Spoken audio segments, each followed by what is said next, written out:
Vitamin D yozda berilmaydimi? Yoz quyoshli-ku. Juda aktual savol, pediatrlarga juda ko'p beriladigan savollardan biri.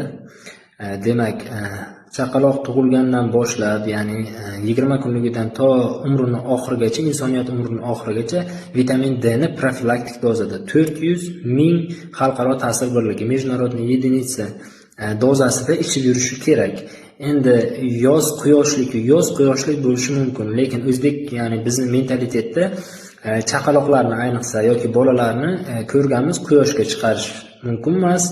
Quyoshga chiqarilganda ham boshiga shapka, chaqaloqlarda ayniqsa butun boshli kiyimlar va qo'lida qo'lqop, oyog'ida naski bilan chiqariladi. Bu esa vitamin D ni quyoshdan olishga profilaktik dozaga ham yetmaydi.